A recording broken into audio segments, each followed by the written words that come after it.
Hey guys, so we are on our way to Paris right now from Milan, and it is a really early morning train ride. So I decided that we should do a chatty get ready with me to kill some time, because this is going to be a 7-hour train ride. We are going to chat a little bit about how we manage Fashion Week with baby Noah and how we manage traveling to Europe with him, all the jet lag and everything at lunch. Any first comments, baby? How's traveling with Noah? Tiring, to be honest. He's been a handful. I think he is actually quite a good traveler. Yeah. He always surprises us. Like, we always expect for the worst, but it actually isn't that bad after, going through it, I guess. Yeah, I'm not sure if it's the weather or like him not being bored, but he sleeps better. This was actually his first very long haul flight, like more than 14 hours, 15 hours, with a transit in Doha. We flew by Qatar and we were flying by economy class, so I was a little, I would say, anxious about him disturbing like everybody on board. So we were thinking of actually upgrading at the airport, because I was just like, okay, I can't do this anymore, we need a more private kind of space. But you know what? We took an overnight flight and he actually slept through the entire first leg, which was really, really good. I think it was difficult for us because we didn't really get much rest. We put him in the bassinet every time he fell like deeper into sleep, but every time the seatbelt sign would turn on, then we would have to carry him out. He would still be asleep, so that's good, but we had to wake up from our short naps. Yeah, but I think Noah was very well behaved on that flight. And well rested. He didn't cry at all actually. He was just asleep pretty much for the entire thing. So I think a good tip if you're doing a long haul flight would be to actually book a flight timing that would match with what your baby is used to. Like, if your baby goes to sleep at 9 o'clock every night, then you know what, book a flight that's around that time so that your baby would be asleep for most of the leg. The second leg was a little, I guess, more challenging, because we were super tired from not sleeping well on the first leg. Noah was very well rested, so he was obviously like that, very, very hyperactive and excited about everything around him.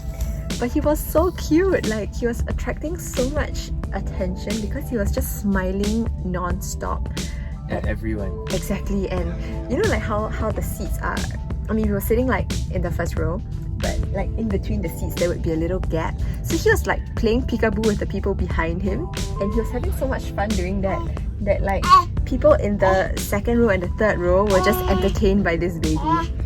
Remember, you raised him up and then he started smiling at everyone.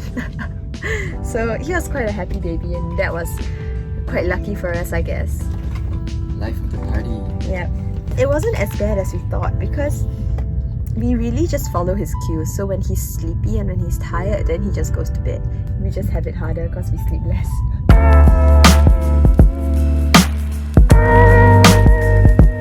So the first few mornings required a little more adjustment. He woke up at 5 a.m, right? Yeah. 5 or 6 a.m. because Singapore is 7 hours ahead. So I guess we woke up and we were super tired, so we slept quite early the night before, the night after, at 9 o'clock. After each day, I think we kind of pushed back a little more, and now we are pretty much adjusted to this time zone. I think the real jet lag will come when we're back in Singapore, and we'll figure out there and then. I think it's useful to look at Noah in tiers. In tiers, well, it's getting complex. Tolerance of boredom, because the more bored this guy gets, the louder he shouts, and he gets a bit fidgety. Yeah. So right now he is at tier, I would say, if there were 5 tiers, he would be at tier 3. He's just woken up, so he's quite excited about everything and he wants to touch everything. Yeah, but he's not bored yet. He's not bored yet because he's still quite stimulated by us talking and this whole train. I think one good trick, right, would be to find ways to distract your baby. So to prepare... As he moves through the tiers. If he's okay now, then you don't need to bring out all the keep all the goodies, weapons as your secret weapon and only take it out when it's necessary. I think we pretty much just keep a lot of snacks in our bag. Snacks and like toys. Not really toys. I mean, the airplane gave us some like plush toys that Noah was more excited about the plastic bag than the toy itself. But I think like simple day-to-day things like your water bottle or even this cap would be good like things to entertain your baby. Yeah, or like silly faces that your dada makes, right, Noah? Yeah.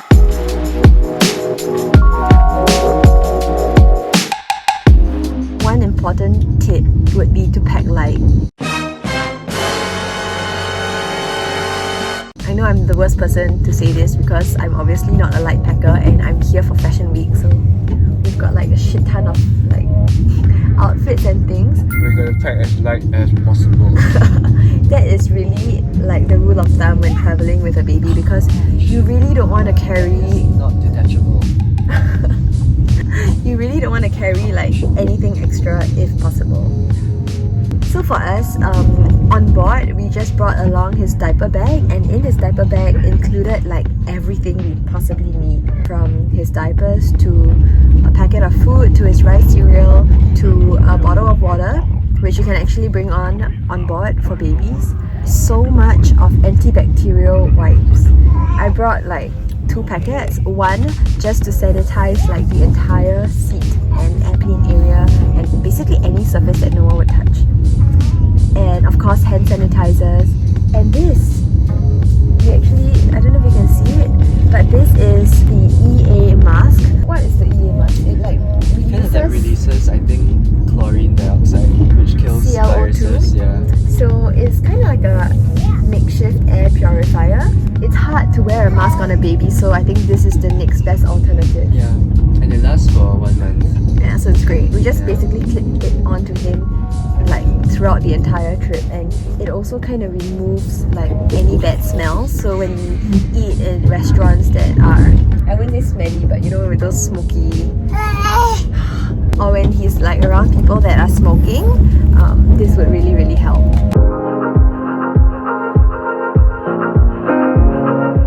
So how do we manage Fashion Week with a baby in tow? To be honest, I think it's only done purely because of James. Oh, Huh. I get the credit.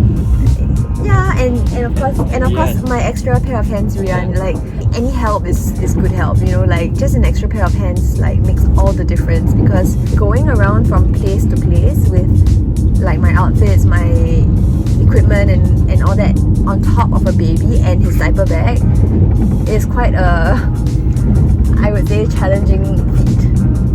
Would you agree? Yeah, I think we wouldn't have been able to do it Without... just by ourselves.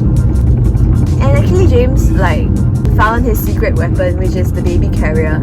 I would like really highly recommend using a baby carrier because it's just so much easier than a stroller. I mean, the travel stroller is great, it's portable and stuff, and we use it from time to time when we are just going like from the apartment to one place, like to dinner or to lunch. And it would be extremely helpful with a stroller because some restaurants do not offer like baby chairs or high chairs, so putting him in the stroller is like the next best alternative. But otherwise, I think the carrier is like the best thing that you can bring on a trip, and I would say invest in a good carrier because this is gonna like really help you and help your baby and just make things like 100-fold better. Because you strap him in and then you're hands-free. You're hands-free, and being hands-free allows James to shoot.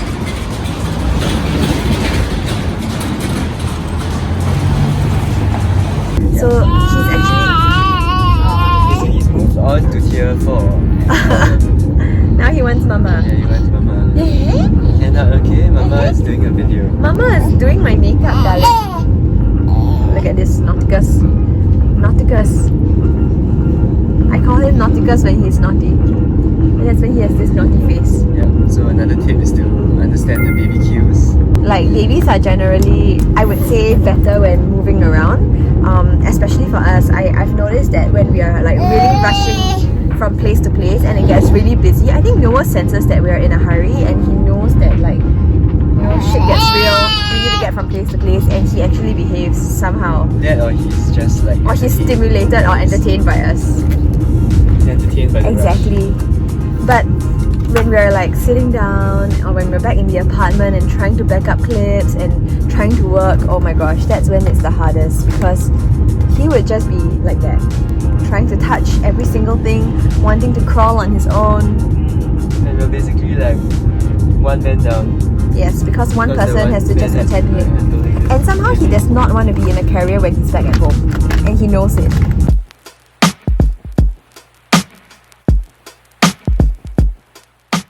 We actually revolve our schedule very much around him. So we feed him like quite a lot in the morning. He does 3 solid meals a day right now. So for breakfast we feed him a good amount, and then after that I will breastfeed him before leaving the house. So that's like in the morning. And on the go, I think around lunchtime, that's when we do another solid meal. So we will prepare his food in a little, I would say, lunch bag. All his food is in there, from his bowl, his spoon, and of course my antibacterial wipes as well, because that's like essentially what I use to clean everything. And we bring like the packet foods around, and he really enjoys that food, so it makes feeding him like so much easier.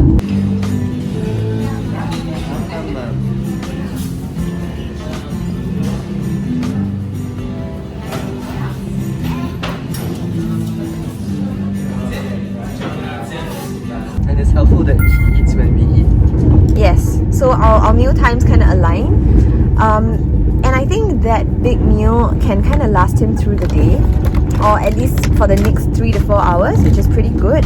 So maybe at around like 3 or 4, if he starts like crying and, you know, showing signs of hunger, that is when I will stop by somewhere to feed him. I've done it everywhere, honestly. I've like nursed him in the tram, I've nursed him in public, like, I mean of course with the cover, but like just basically anywhere and everywhere. I just listen to his cues. I know many of you must be thinking like, okay, how do you nurse when you're wearing these fanciful outfits? Actually, they are nursing friendly, and I've gotten pretty good with undressing under my nursing cover. So most of the time, if they are buttoned down, then I just like, you know, remove the buttons. Actually, so far every outfit I've worn is nursing friendly. Quite easy. In that way.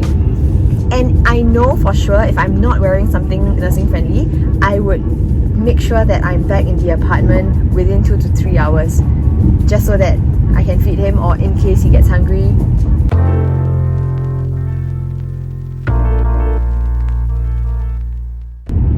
I think it's just about Noah in general. Like, he wants what he wants. That's not good. And like, when he sees something that he wants to grab and you take it away from him, that's when he makes a scene. Yeah. So we try not to tempt him. Yeah, and I think That makes sense. And I think the best way, I mean, he's at an age where he does not understand anything. Like if you take something away from him, he cries upset. and he gets upset. But you know, scolding him and stuff at this age, I feel like doesn't really work. In terms of like disciplining Noah, I think the best way to kind of show that we're not happy with what he's doing is to ignore him. So he always like tries to seek for attention, and attention is basically all he wants, especially from me. So if he does something that I'm not happy about, I would be like, no, and then I would just ignore him and like, you know, let him understand that I'm not giving him the attention that he's craving for because he's done something wrong. Yeah. And with taking away things, like, you know, sometimes he takes things that are dangerous, like maybe he picks up a fork and, you know, I don't want him to play with a fork, and when I pull it away from him he cries. We try and distract him with something else, like his giraffe chew toy or snacks. Snacks always work. we actually got these like rusks, teething rusks, and I think he really enjoys the banana one. Yeah. So that's our trick. Like every time you wanna, like if he takes this and I don't want to give it to him, I will exchange it for a rusk. Yeah. No, Noah.